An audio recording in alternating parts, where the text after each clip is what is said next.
ඔයාලා තායිලන්ඩ් යනවා නම් යන්නම ඕනේ පැත්තක් තමයි ෆුකෙට් කියලා කියන්නේ. ෆුකෙට් ගියොත් ඔයාලට ජේම්ස් බොන්ඩ් අයිලන්ඩ් එක සහ පිපි අයිලන්ඩ් එක බලන්න පුළුවන්. හැබැයි මේ ගමන යන්න ඔයාලට බැංකොක් වල ඉඳලා වෙනමම ඩොමස්ටික් ෆ්ලයිට් එකක් දාන්න වෙනවා. ඉතින් අපි ෆුකෙට් ගිහිල්ලා හිටියේ සන්සෙට් බීච් හොටෙල් එකේ. ඔයාලත් ෆුකෙට් යනවා නම් රෙකමන්ඩ් කරන්න පුළුවන් හොටෙල් එකක් තමයි සන්සෙට් බීච් හොටෙල් කියලා කියන්නේ. මොකද යාළගේ කෑම බීම වගේම අනෙක් පහසුකනුත් හොඳට තිබුණා. ඉතින් අපි උදේ 7:00 වගේ බ්‍රෙක්ෆාස්ට් එක අරගෙන 9:00 වෙනකොට එතනට ගියා. මේ ටුවර් එක ෆුල් ඩේ ටුවර් එකක්. එයාලා උදේ 10 වෙනකොට එතනින් පිටත් වෙලා හවස 5:00 වගේ වෙනකොට අපිව ගෙනත් දැම්මා. හැබැයි සමහර ටුවර්ස් උදේ 8:00 9 වගේ වෙනකොට පටන් ගන්නවා. ඉතින් මෙයාලා යන්න කලින් අපිට පොඩි ගයිඩ්ලයින් කිහිපයක් දෙනවා. අපි බලන්න යන්නේ මොනවද? ඒ තැන්වලදී අපිට කරන්න පුළුවන් මොනවද? ඒ තැන්වල අපිට ඉන්න කොච්චර වෙලාවක් දෙනවද? වගේ දේවල් ගැන පොඩි පැහැදිලි කිරීමක් කරනවා. ඒ වගේම ඔයාලට ස්විම් කරන්න, ඩයිවිං කරන්න ඕන කරන උපකරණ මෙතනදී මිලදී ගන්න පුළුවන්. වෙනම මෙයාලගේ අවුට්ලට් එකක් තියෙනවා. හැබැයි අපිට නම් ලයිෆ් ජැකට් සහ ස්නෝකල් ටියුබ් එයාලා ගානේ දුන්නා. ඒ වගේම තමයි වොමිට් වෙන අය ඉන්නවා නම් කෝකනට් ටැබ්ලට් එකක් බීලා යන්න. මොකද බෝට්ටුව ටිකක් දුර යනකොට ගැස්සෙන ගතියක් තියෙනවා. මෙතනදී ඔයාලට පුළුවන් ස්පීඩ් බෝට් එකක් හරි ෆේරි බෝට් එකක් හරි ගන්න. නමුත් ෆේරි බෝට් එකේ ගිහින් එන්න ගොඩාක් වෙලාව යනවා. ස්පීඩ් බෝට් එකේ ගියොත් ඔයාලට බලන්න තියෙන තැන් ඔක්කොම කවර් කරගෙන හවස 5:00 වෙනකොට එන්න පුළුවන්. ඊට අමතරව මෙයාලා මේ ගමන යන්න කලින් අපිට පොඩි ට්‍රීට් එකක් දෙනවා. ස්නැක් කිහිපයක් එක්ක පොඩි ජූස් එකක් දෙනවා. Yeah, this beach is the top 10 in the world beautiful beach, yeah? And by the Hollywood shoot that movie, not only Hollywood, we got Bollywood film as well. Like from India.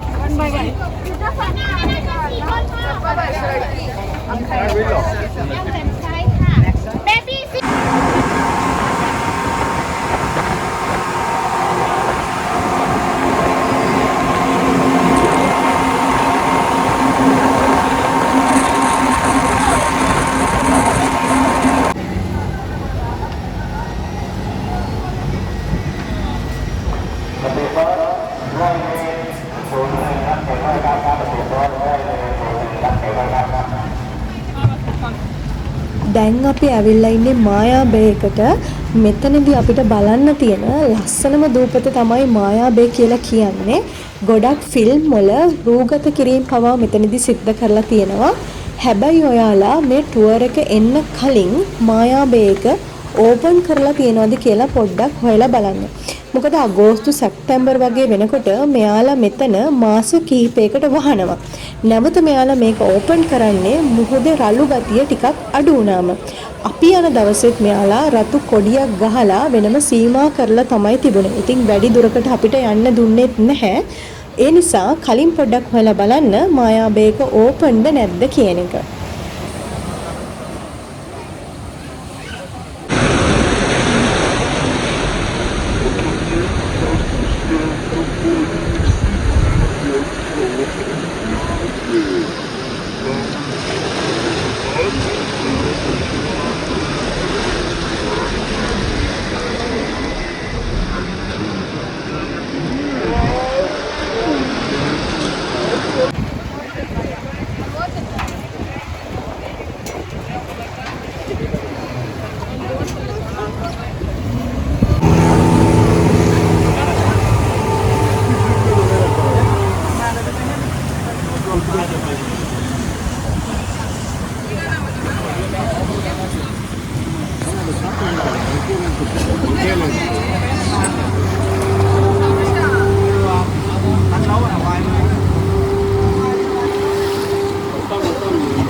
Kopi na to, kopi.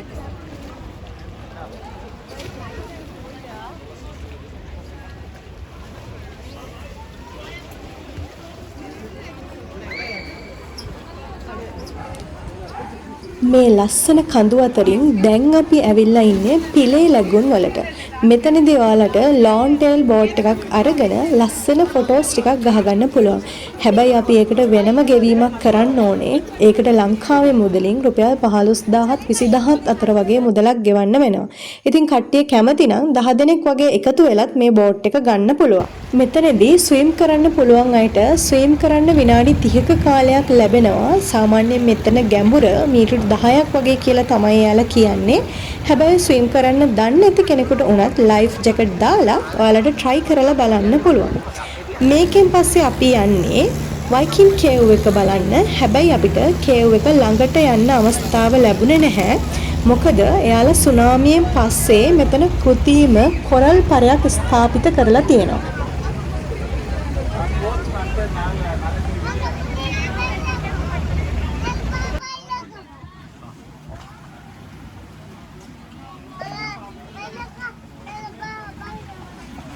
දැන් අපි ඇවිල්ලා ඉන්නේ monkey beach එකට.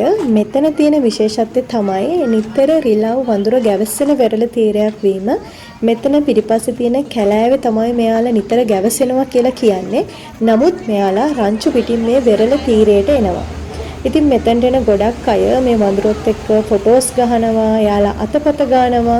මොකද මෙයාලත් මිනිස්සුන්ට හරිම හීලෑ වෙලා ඉන්නේ.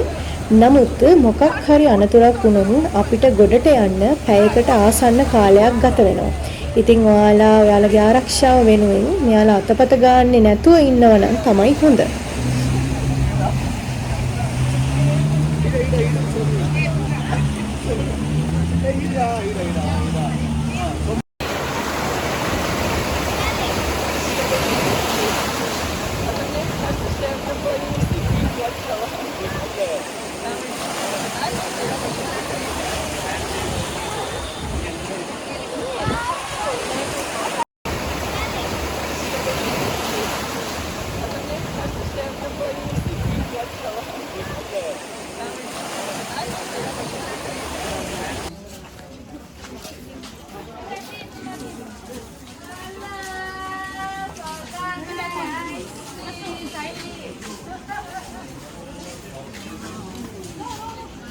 वैष्णवी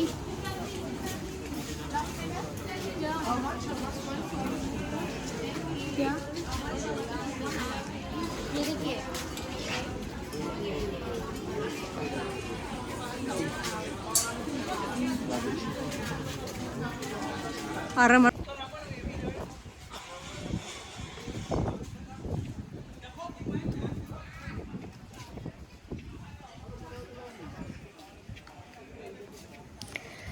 දැන් අපි ඇවිල්ලා ඉන්නේ පිපි ඩොන් අයිලන්ඩ් එකට. මෙතනදී අපිට ලන්ච් එක ගන්න පැය එකහමාරක් වගේ කාලයක් ලැබෙනවා. අපිට මයියාදා කියන හොටෙල් එකෙන් තමයි ලන්ච් එක ගන්න තිබුණේ. මෙතන ලස්සන ඇඳුම් පැළඳුම් වර්ග සොනියස් වගේ දේවල් විකුණන්න තියෙනවා. නමුත් ඒවා හරිම මිල අධිකයි. සාමාන්‍යයෙන් කුරුම්බ ගෙඩියක් ලංකාවේ මිලෙන් රුපියල් 800ක් වගේ වෙනවා. ඉතින් ඔයාලා මේ වගේ දූපත් වලට ආවම ඒ වගේ දේවල් මිලදී ගන්න උත්සාහ කරන්න එපා. මොකද එළිය අපිට ඊට වඩා අඩු ගානට මේවා මිලදී ගන්න පුළුවන්. ඒ වගේම තමයි මේ හැම බීච් එකකම වැල්ල හරිම කිරිසුදු පාටක් තමයි තියෙන්නේ. වතුරත් හරිම පැහැදිලි. චූටි චූටි කොළ පාට පැලෑටි වලින් වැහුණු ලස්සන ගල් පර්වත වලින් මුහුද වටේට ලස්සන කඳු පන්ති තියෙනවා. ඉතින් මේ වීඩියෝ එකේ දකින්නට වඩා ලස්සනත් ඒ තැන්වලදී ඇත්තටම අපිට දැක බලා ගන්න පුළුවන් වුණා.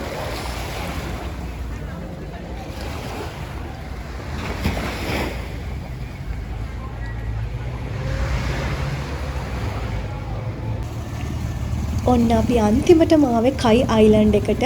මෙතන ඕන කෙනෙක්ට ස්විම් කරන්න, ඩයිවින් කරන්න අවස්ථාව තියෙනවා. මොකද මෙතන මීටර 300ක් 400ක් වගේ ඈතට යනකන් නොගැඹුරු මුහුදක් තමයි තියෙන්නේ. ඉතින් ඒ නිසා පොඩි අයට උනත් සෙල්ලම් කරන්න පුළුවන්. අපි හවස 4 විතර වෙනකොට මෙතනට ආවා. ඒත් අපිට විනාඩි 40ක් විතර තමයි ඉන්න පුළුවන් උනේ. මොකද ලොකු වැස්සක් ආව නිසා අපි ඉක්මනටම එන්න පිටත් වුණා. විශේෂයෙන් කියන්න ඕනේ ඔයාලා මේ ටුවර් එක එනවා නම් එක්ස්ට්‍රා ඇඳුම් පැළඳුම් ටවල් වගේ දේවල් අරන් එන්න. මොකද අපි වතුරට තෙමුනට පස්සේ ආය ඇඳුම් චේන්ජ් කරගෙන තමයි යන්න වෙන්නේ. ඉතින් ඔයාලා බැංකොක් පැත්තේ ආවොත් ෆුකෙට් එන්න අමතක කරන්න එපා. මොකද ඒක ඔයාලගේ ජීවිතේ අමතක නොවෙන හරිම ලස්සන අත්දැකීමක් වෙයි. එහෙනම් තවත් දවසක ලස්සන වීඩියෝ එකකින් අපි හම්බ වෙමු.